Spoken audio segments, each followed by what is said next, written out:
따라합니다. 여호와께서 나를 위하여 싸우시리니 나는 가만히 있을지니라. 이건 좀 외웠으면 좋겠습니다. 3번 연달하고 우리 옆에 분하고 한 번씩 한번 외웠으면 좋겠어요. 너희를 위하여 싸운다는 말은 나를 위하여 바꿔서 한번 해보겠습니다. 다시 한번 합니다. 여호와께서 나를 위하여 싸우시리니 나는 가만히 있을지니라. 여호와께서 나를 위하여 싸우시리니 나는 가만히 있을지니라.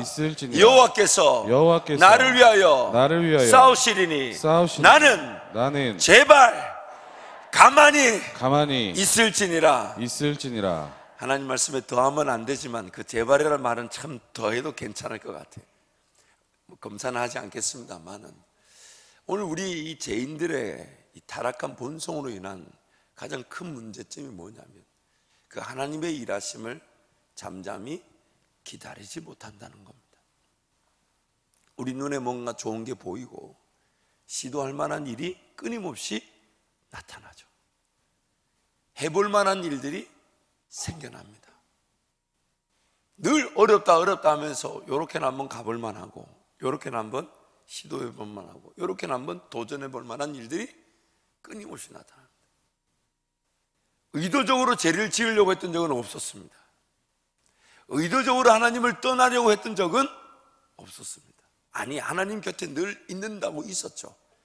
그래서 예수님의 그런 비유처럼 탕자 떠나버린 아들도 있었지만 한 번도 하나님 아버지를 떠나본 적이 없지만 아버지와 전혀 관계없는 삶을 살았던 큰아들.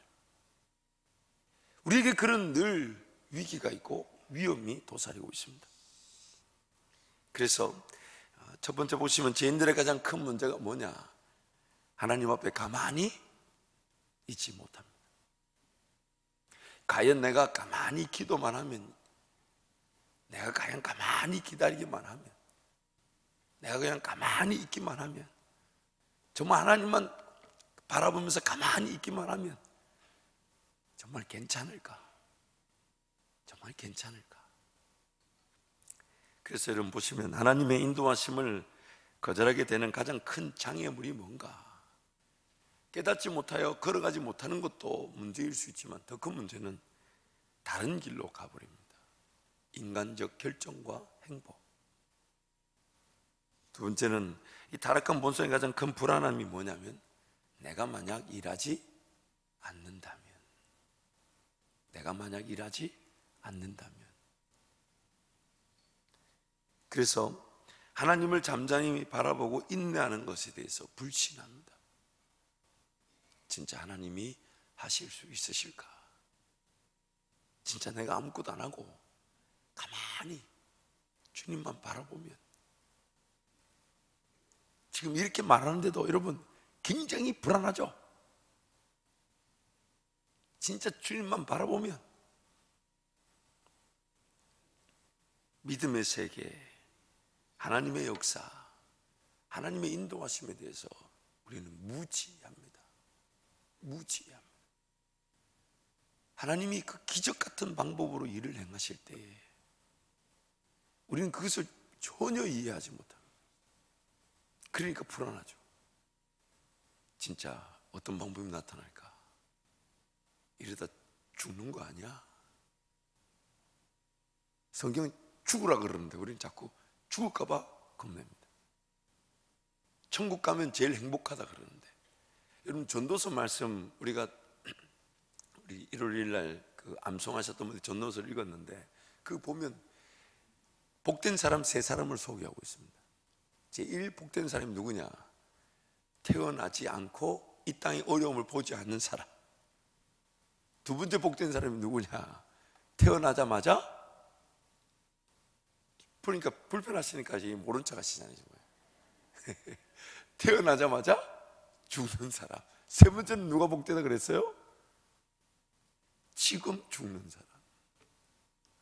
전도서가 지금 솔로몬이 그 모든 누릴 걸 다 누리고 난 다음에 그 노년에 기록한 책인데, 그 노년에 그런 어떤 하나님의 지혜를 깨닫고 자기 나름대로 인생의 어떤 그런 이 의미를 발견하면서 깨달은 세 가지 복이 뭐냐?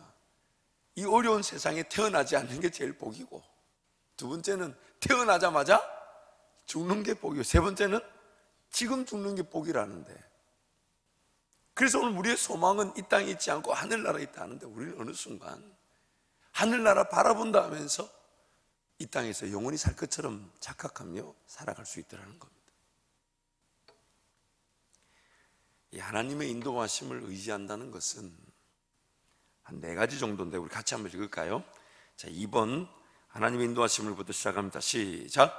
하나님의 인도하심을 의지한다는 것은 인생의 문제와 어려움이 해결되는 것이며, 자기만의 길, 사명, 이 땅에 존재하는 목적의 길을 걷는 것이며, 하나님이 나의 삶을 위한 최고의 길을 아시는 유일한 분이시며, 하나님께서 계획하신 나의 삶을 통해 영광을 받으시는 분이심을 믿는 것입니다.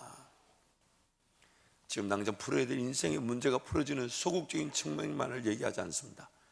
나를 이 땅에 창조하시고 나를 통해 영광을 받기로 작정하신 그 하나님을 믿는 것, 이것이 하나님의 인도하심을 믿는 것입니다. 여러분 잊지 마십시오. 하나님께서는 앞서가시면서 우리가 모르는 길을 인도하십니다. 여러분 오늘 어떤 일이 나타날지 여러분 아십니까? 내 인생에 하나님께서 개입하셔서 인도하신다면 내 인생이 어디로 갈지 여러분 아십니까? 그저 어제와 똑같은 직장가 혹은 사업가, 내 가정 혹은 내 삶의 자리일 수 있지만, 하나님이 오늘 또 내 삶을 인도해 가신다면 어떤 일이 일어날지 여러분 아십니까? 그리고 여러분 혹시 그 일에 대한 기대감을 가지고 계십니까? 하나님이 일하신다 하시면 어제 없던 오늘 내 삶이 하나님의 영광의 기회가 될 것인데, 내가 볼 때는 어제와 동일한 삶의 자리인 것 같고 동일한 현장인 것 같지만, 하나님이 그 가운데 일하신다 하시면 어떤 일이 일어날지 모르는데, 어쩌면 우리 회사 전체가 고민하고 있는 일이 오늘 나에게 하나님이 지혜를 주셔서 일이 해결될 수도 있게 하시고, 어제까지 닫혀있던 인생의 문제가 오늘 풀어지게 하실 수도 있으며, 내 말 한마디가 누군가에게 복음이 되게 하시고, 내 행동 하나가 누군가에게 하나님을 드러내게 하실 수도 있으시며, 또한 전혀 내가 그냥 어제와 동일한 직장의 자리인데 나는 그저 평범하게 말했던 그 한마디가 그 모든 직장 사람들이 그토록 찾던 답이 될 수도 있는데, 하나님 오늘 내 삶에 인도하시는 그 길을 우리는 모르지만 하나님 내 삶에 인도하신다는 기대감을 여러분 가지고 계십니까? 기대감을 가지고 계십니까? 저도 최근에 제 아내와 함께 그런 얘기를 한번 해봤어요. 참 저답지 않은 결정을 했다. 참 저답지 않은 결정을 했다. 그런데 그 저답지 않은 결정을 하기가 쉽지 않았는데, 그 저답지 않은 결정을 하고 나서 보니까 저답지 않은 그 결정이 제일 좋았다. 제일 좋았다. 제가 어떤 결정을 했는지는 여러분께 나누기가 조금 불편합니다만, 그 저답지 않은 그 결정, 옛날에 저 같으면 이만큼 고민도 안 하고 칼로 무 자르듯이 쫙 잘라서 끝 이렇게 했을 텐데, 근데 기도만 하면 하나님이 자꾸 기다리라 하시는 것 같고 이것저것 뭘 자꾸 듣게 하시고, 그래서 정말 인내하는 게 쉽지 않았는데, 그 인내하면서 결정하고 나니까 지금 상황에서 그 결정이 제일 좋은 것 같다. 제일 행복한 것 같다. 참 신기한 은혜입니다. 신비한 은혜입니다. 여러분, 하나님께 우리 삶을 맡겨놓는다는 것은 우리의 그런 타락한 그 본성을 철저하게 죽이는 일이 동반됩니다. 내 욕심, 내 생각, 내 계획, 그러면서 하나님 온전히 바라보는 것. 왜냐하면 그분이 나의 상황과 현재의 상황과 나의 미래의 길을 모르시지 않기 때문입니다. 하나님 그분이 나의 현재 상황과 내가 걸어야 될 미래의 길을 절대로 모르시지 않고 분명히 알고 계시기 때문입니다. 우리 출애굽기 15장 22절부터 27절 같이 한번 갑니다.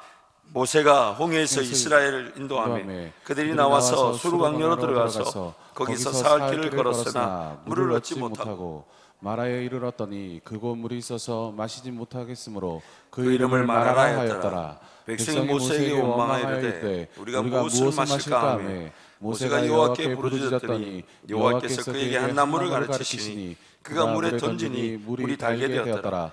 거기서 여호와께서 그들을 위하여 법도와 율례를 정하시고 그들을 시험하실세 이르시되 너희가 너희 하나님 나 여호와의 말을 들어 순종하고 내가 보기에 의를 행하며 내 계명의 귀를 기울이며 내 모든 규례를 지키면 내가 애굽 사람에게 내린 모든 질병 중 하나도 너희에게 내리지 아니하리니 나는 너희를 치료하는 여호와임이라.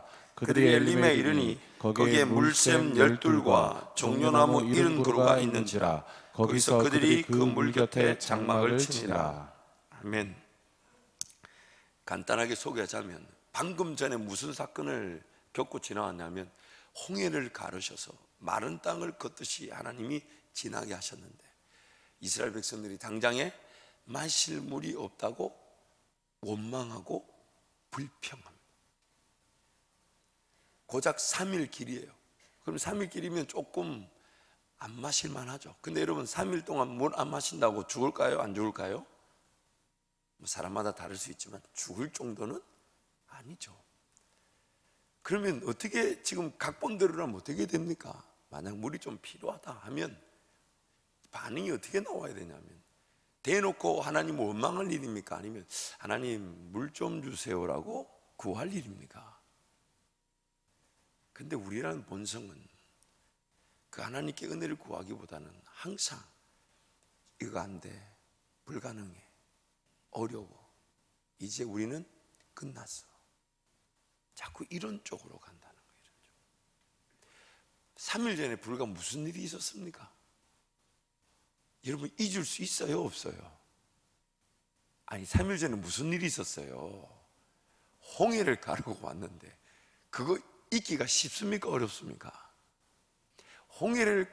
하나님께 홍해를 가를 능력은 있어도 지금 이게 광야에서 우리에게 물을 마시게 하기는 어렵다라고 생각한 겁니다. 우리 본성이 그렇다는 겁니다. 하나님이 나에게 그런 기적의 능력은 베푸셔도 지금 이 일을 하나님이 해결하시기는 하나님도 어려울 거다. 그래서 하나님께 달려 나오지 않고 원망하고 불평하고 하나님 그분께 은혜를 구하며 인내하기보다는 내 방법대로 간다는 겁니다. 그리고 이제 3일길 물이 없는데 마침 마라라는 곳에 도착했더니 물이 조금 있는데 마실 물이 아니들 썩었다 이 말. 그러니까 뭐 난리가 났어요. 안 그래도 물 마실 물이 없는데 고작 만난 물이라고는 썩은 물 만났어요. 완전 난리가 났습니다. 그래가지고 막 백성이 원망하고 불평하고 심지어 모세까지도. 하나님 뭐라 그러시냐면 너희들 앞으로 내 말 잘 들으면 내가 너희들 어떤 곳에든 치료하고 내가 회복시켜 줄 거라고 달래시면서 끌고 가니까 바로 앞에 뭐가 나타났습니까?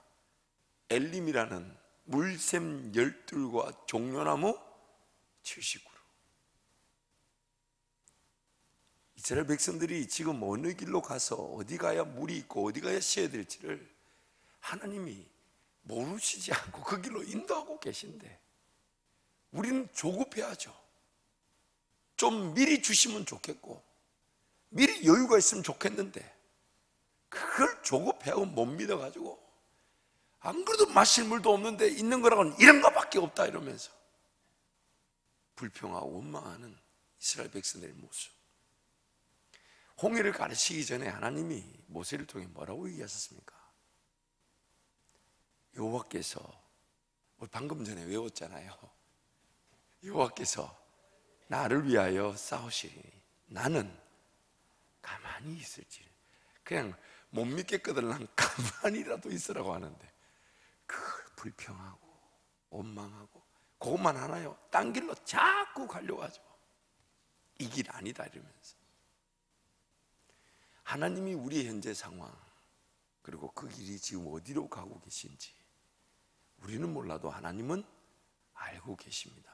알고 계십니다. 근데 우리는 자꾸만 내 현재 상황과 나에게 주어진 것 이것만 가지고 하나님을 평가하고 불신하고 원망하고 불평하면서 하나님을 자꾸 거절하려고 한다는 것. 네 번째 보시면 우리의 먹고 마시고 입는 것을 해결하실 분은 하나님이십니다. 그래서 우리는 하나님을 끝까지 신뢰하고 기다릴 줄 알아야 합니다. 출애굽기 16장 1절부터 4절 말씀 우리 함께 갑니다. 이스라엘 자손의 온 회중이 엘림에서 떠나 엘림과 시내산 사이에 있는 신광야에 이르니 애굽에서 나온 후 둘째 달 15일이라 이스라엘 자손 온 회중이 그 광야에서 모세와 아론을 원망하여 이스라엘 자손이 그들에게 이르되 우리가 애굽 땅에서 고기가 막에 앉아 있던 때와 떡을 배불리 먹던 때에 여호와의 손에 죽었더라면 좋았을 것을 너희가 이 광야로 우리를 인도하여 이 온 회중이 주려 죽게 하는도다. 그때 여호와께서 모세에게 이르시되 보라 내가 너희를 위하여 하늘에서 양식을 비같이 내리리니 백성이 나가서 일용할 것을 날마다 거둘 것이라. 이같이 하여 그들이 내 율법을 준행하나 아니하나 내가 시험하리라. 방금 전에 홍해를 가르고 왔고 방금 전에 물 없다고 난리쳤더니 조금만 갔더니 물이 있었는데, 그렇죠? 물이 있었는데, 그리고 그게 조금 걸었다고 갔더니 광야로 들어서니까 당장 먹을 것이 없는 것처럼 보이는데 실질적으로 그들에게 먹을 것이 없지는 않았어요. 민수기 9장 5절 말씀 한번 같이 가면 9장 5절 시작. 그들이 첫째 달 14째 날 해질 때에 시내 광야에서 유월절을 지켰을 때 이스라엘 자손이 여호와께서 모세에게 명령하신 것을 다 따라 행하였더라. 11절 말씀 같이 갑니다. 둘째 달 14째 날 해질 때에 그것을 지켜서 어린 양의 무교병과 쓴나물을 아울러 먹을 것이요. 이 지금 1년 지난 다음에, 왜냐하면 홍해를 가르기 전에 유월절을 지켰죠. 그 두 번째 유월절을 광야에서 지키는 장면을 민수기에서 보여주고 있습니다. 어린 양과 무교병과 쓴나물, 이게 있었단 말이에요, 없었단 말이에요? 있었습니다. 먹을 것이 그들에게도 있었어요. 짊어지고 나왔던 겁니다. 짊어지고 나왔던 먹을 것이 있었는데 지금 광야라는 곳에 딱 들어오니까 내 짊어진 곳으로 이 광야 생활이 안 될 거라고 느낀 거예요. 지금 먹을 것이 없었던 게 아니에요. 그래서 하나님이 뭐라고 얘기하시냐면, 그럼 좋다, 내가 먹을 걸 줄 테니 너희들이 과연 먹을 것이 넉넉하면 나를 시험하나 안 시험하나, 나를 따르나 안 따르나 보자. 근데 그들은 먹을 것이 있었지만 광야 40년 동안 하나님께 순종하지 않더라는 겁니다. 우리의 고질적인 문제를 지금 하나님이 짚고 계신 거예요. 먹을 것이 없기 때문에 하나님 음성을 듣는 것이, 안 듣는 게 아니더라는 거예요. 먹을 것이 주어져도 하나님 음성을 제대로 안 들을 만큼 타락해 있고 하나님을 거절하는 자들이라는 걸 성경이 고발하고 있는 겁니다. 근데 우리는 자꾸만 거기에 먼저 귀를 기울이죠. 먼저 좀 먹을 게 좀 여유가 있고 좀 안정적이면 내가 하나님 나라 섬기겠다. 그래서 지금 내 가진 것이 무엇이든 하나님이 쓰시겠다면 기꺼이 내어드릴 수 있는 경우는 우리인데, 그런 음성 자체에 대한 기대감 없이 살아간단 말입니다. 감히 누가 그 먹을 것, 마실 것, 입을 것 앞에서 당당하다, 자신 있다 말할 수 있겠습니까? 그러나 하나님 그분을 철저히 의지하지 않으면 평생에 내 먹고 마시고 입는 문제 해결하기 위해 삶을 살아갈 수 있다는 겁니다. 그게 해결되지 않으면 하나님 나라를 안 살아가겠다고 말하는 게 비단 이스라엘 백성들만의 문제가 아닌 바로 나의 문제일 수 있다는 겁니다. 나의 문제. 하나님 끊임없이 얘기하시기를 공중의 새를 보고 들의 풀을 보라고. 그들은 길쌈도 하지 않은데, 수고도 하지 않은데 입히고 먹이지 않냐 이 말이에요. 그래서 하나님 그분만 바라보라 하시는데 우리는 본성적으로 분명히 지금 먹을 걸 짊어지고 있으면서도 광야라는 상황에 들어왔다는 이유로 뭔가 일이 내가 원하는 뜻대로 되지 않고 당장 이 직장을 내려놓고 사업이 안 되는 것처럼 보이면 하나님 앞에 잠잠히 기다리며 그분만 바라보고 예배하려고 하지 않더라는 겁니다. 어떻게든 뛰쳐나가 이 상황을 내 힘으로 해결하려는 그 욕심을 우리는 가지고 있다는 겁니다. 이스라엘 백성들의 이 문제가 그들만의 문제가 아닌 오늘 내 문제라는 거예요. 성경이 이렇게 말합니다. 고린도전서 10장 가보면요, 다수가 그 하나님을 기뻐하지 않았다. 다수가. 그러면서 하는 말이, 그러므로 너희는 그들을 본보기로 삼고 거울로 삼고 그러지 마라, 그러지 마라. 하나님을 시험하지 마라. 하나님을 원망하지 마라. 하나님 불평하지 마라. 그들의 다수가 하나님을 기뻐하지 아니하였다. 얼마나 두려운 말인지 모릅니다. 내 인생, 이스라엘 백성들의 이 이야기를 보면서 나도 지금 그 길을 걸어가면서도 나도 지금 그 상황, 그 욕심, 그 본능적 욕구에 사로잡혀 있으면서 하나님 나라와 나의 부으신 하나님의 그 영광을 위한 사명의 기회들에 관심 없이 그저 주어진 일에 최선을 다하고 혹은 그냥 내 먹고 마시고 있는 일이 우선 해결돼야 내가 하나님을 섬기겠다. 그러다 보니까 인생이 자꾸만 하나님 은혜를 보는 때가 언제입니까? 못 먹고 못 마시고 못 입고 내 힘으로 해결이 안 되는 그 기여의 바닥을 쳐야만이 하나님께 달려나오고 기도하는 그 악순환이 반복될 수 있다는 겁니다. 이스라엘 자손들의 얘기가 오늘 나의 얘기입니다. 나의 얘기입니다. 하나님께서 모든 상황을 다 알고 계시기 때문에 하나님 우리에게 있어야 될 것에 대한 계획과 인도하심에 따라 필요를 채우시고 반드시 해결해 주십니다. 반드시 해결해 주십니다. 하나님 오늘 나에게 바라시는 것은 내가 그 하나님의 인도하심을 전적으로 믿고 하나님 그분이 일용할 양식으로 내 삶을 인도하심을 믿고 오늘 나는 하나님 나라를 위해 살아가는, 먼저 그 나라와 그 일을 위해 살아가는, 내일 일은 누가 염려하라고요? 내일 일은 누가 염려하라고요? 내일이 염려하라 하고. 그러니까 염려할 주체가 있습니까 없습니까? 없는 거죠. 내일 일은 내일 보고 알아서 하라 하고 오늘 나는 먼저 그 나라와 그 일을 구하면서 하나님의 영광을 사모하게 될 때에 나의 기도와 나의 예배는 더 살아나게 될 것이고, 그러고 있는데 하나님이 정말 내가 도저히 순종하지 않으면 안 될 만큼의 그 길을 제시하실 때 따라가 보는 거죠. 내 형편 따지지 않는 겁니다. 내 실력 묻지 않아요. 그냥 마음의 감동이고 자꾸 그런 만남들 안 따라가면 안 될 만큼의 그런 인도하십니다. 그래서 나부터 순종하고자 했던 일인데 순종한 나를 통해 그 일이 이루어지게 하시는 하나님. 그러면서 우리 고백이 뭡니까? 야, 하나님 이게 이 순종이 이런 은혜의 자리까지 올 줄 저는 몰랐습니다. 이것은 제가 한 것이 아니라 예수께서 하신 것입니다. 이것은 제가 한 것이 아니라 예수 인도하신 것입니다.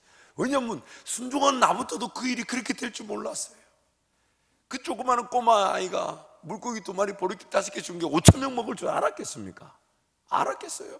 몰랐어요. 그냥 주님께 드리고 싶었을 뿐인데 그 순종이 그 일을 나타냈을 때 5,000명한테 머리를 쓰다듬었지 않겠어요? 5,000명이 그 집에 가서 엄마한테 와 엄마가 준 거 예수님 줬더니 그거를 5,000명이 먹었다. 물론 엄마 마음에서는 아이고 좀 더 잘 만들어 줄 거라는 생각을 할 수도 있겠죠. 그런데 그런 일들이 일어날 줄 몰랐단 말이에요. 나부터 내가 할 수 있는 만큼, 감당할 수 있는 만큼 순종의 기회를 주실 하나님. 그래서 그 하나님께 끝까지 인내하는 겁니다. 그렇기 때문에 오늘 내 삶의 이 기도의 자리와 예배의 자리, 이것이 얼마나 살아있나, 내가 말씀을 얼마나 묵상하나, 정말 하나님의 뜻이면 충분한 줄 알아서 그 하나님 앞에 내가 가만히 주님 바라보며 인내하고 있는가, 그것이 바로 내 삶의 하나님의 유일한 관심사입니다. 그래서 출애굽기 17장 1절부터 7절 말씀도 우리 함께 갑니다. 이스라엘 자손의 온 회중이 여호와의 명령대로 신광야에서 떠나 그 노정대로 행하여 레비딤의 장막을 쳤으나 백성이 마실 물이 없는지라. 백성이 모세와 다투어 이르되 우리에게 물을 주어 마시게 하라. 모세가 그들에게 이르되 너희가 어찌하여 나와 다투느냐, 너희가 어찌하여 여호와를 시험하느냐. 거기서 백성이 목이 말라 물을 찾으매 그들이 모세에게 대하여 원망하여 이르되 당신이 어찌하여 우리를 애굽에서 인도해 내어서 우리와 우리 자녀와 우리 가축이 목말라 죽게 하느냐. 모세가 여호와께 부르짖으되 내가 이 백성이 어떻게 하리까. 그들이 조금 있으면 내게 돌을 던지겠나이다. 여호와께서 모세에게 이르시되 백성 앞을 지나서 이스라엘 장로들을 데리고 나일강을 치던 네 지팡이를 손에 잡고 가라. 네가 호렙산에 있는 그 반석이 거기서 내 앞에 서리니 너는 그 반석을 치라. 그것에서 물이 나오리니 백성이 마시리라. 모세가 이스라엘 장로들의 목전에서 그대로 행하니라. 그가 그곳 이름을 마사 또는 무리바라 불렀으니 이는 이스라엘 자손이 다투었으며 또는 그들이 여호와를 시험하여 이르기를 여호와께서 우리 중에 계신가 안 계신가 하였습니다. 하나님이 때가 되면 그런 물이 있는 자리로 우리 인도하시든지 아니면 홍해를 가르치던 그 능력으로 우리에게 물을 주신다라는 그 믿음을 가지고 인내해야 되는데 우리는 본성이 그렇지 않더라는 겁니다. 그래서 지금 이 출애굽 왕원한 다음에 출애굽기 그 말씀, 민수기 말씀을 자세히 들여다보면 그 백성들이 얼마나 하나님을 불신하고 믿지 못하고 인내하지 못하고 가만히 있지 못했다는 걸 계속해서 보여주고 있습니다. 방금 전에 읽었던 그런 홍해 사건 이후에 그 13장에서 미리암과 그 백성들이 막 찬송을 부르며 난리를 치죠. 홍해를 가르친 하나님하고 막 예배드리다가 바로 돌아서서 그 썩은 물 만나서 불평하고 신광야 오자마자 먹을 거 없다고 난리치고 조금 가니까 이제는 아예 마실 물 없다고 대놓고 아니 하나님 인도하실 텐데 방금 전에 하나님 하늘에서 뭐가 내리게 만드셨습니까? 하늘에서 뭐가 내려왔습니까? 만나가요. 근데 그 만나를 먹고도 물 없다고 또 불평하고 막 여러분 우리 잊지 맙시다. 우리가 지금 이런 상태에 있습니다. 누구의 얘기가 아닙니다. 내가 이렇습니다. 내가 이렇습니다. 내가 하나님 앞에 가만히 인내하지 못하고 기다리지 못하는 내가 이렇습니다. 여섯 번째 우리 6번 함께 읽겠습니다. 시작. 하나님의 뜻은 하나님께서 모든 것의 시작이시며 인도자시며 역사의 종결자이십니다. 하나님의 지음을 받은 사람은 모든 것의 주인 되시며 섭리자이신 하나님을 최상으로 예배하는 것입니다. 가만히 있어 하나님이 모든 것을 치루어 주시고 해결해 주시고 인도해 주심을 믿는 것입니다. 가만히 있어도 일이 되게 하시든지 나로 하여금 순종하여 걷게 하셔서 역사를 이루게 하시든지 수많은 사람을 일으키셔서 역사가 나타나게 하시든지 어떠한 방법을 통해서든 일하실 수 있으십니다. 하나님께 모든 것이 달려있음을 믿고 지금 나는 하나님을 온전히 바라보고 예배하고 그분 한 분만을 신뢰하며 그분 한 분이면 충분하다는 고백으로 하나님을 즐거워하는 것입니다. 그래서 일곱 번째 같이 갑니다. 시작. 하나님의 뜻은 우리의 거룩함입니다. 나의 존재 자체가 구별된 인생, 나의 존재 자체가 하나님 닮아 거룩해서 하나님이 나에게 무엇을 말씀하시든 내가 들을 수 있는 상태, 하나님이 나란 존재를 언제든지 쓰실 수 있는 깨끗하고 흠이 없는 거룩한 존재. 우리 레위기 11장 45절 말씀 같이 갑니다. 시작. 나는 너희의 하나님이 되려고 너희를 애굽 땅에서 인도하여낸 여호와라. 내가 거룩하니 너희도 거룩할지어다. 여러분 그 거룩에 대한 말씀들을 쭉 적어놨는데 우리 데살로니가 전서 4장 3절 8절 말씀만 함께 읽겠습니다. 데살로니가 전서 4장 3절 8절 말씀 함께 갑니다. 하나님의 뜻은 이것이니 너희의 거룩함이라 곧 음란을 버리고 각각 거룩함과 존귀함으로 자기 안에 대할 줄을 알고 하나님을 모르는 이방인과 같이 세욕을 따르지 말고 이 일의 분수를 넘어서 형제를 해하지 말라. 이는 우리가 너희에게 미리 말하고 정하는 것과 같이 이 모든 일에 주께서 신원하여 주심이라. 하나님이 우리를 부르심은 부정하게 하심이 아니요 거룩하게 하심이니 그러므로 저버리는 자는 사람을 저버림이 아니요 너희에게 그의 성령을 주신 하나님을 저버림이니라. 하나님의 뜻은 분명합니다. 우리의 거룩함입니다. 우리의 거룩함. 하나님을 온전히 예배하고 그분을 바라보는 것으로 행복한 자. 그래서 여러분 8번 한번 적용해 봅시다. 오늘 나의 거룩을 위해 포기해야 할 것들이 있다면 무엇일까요?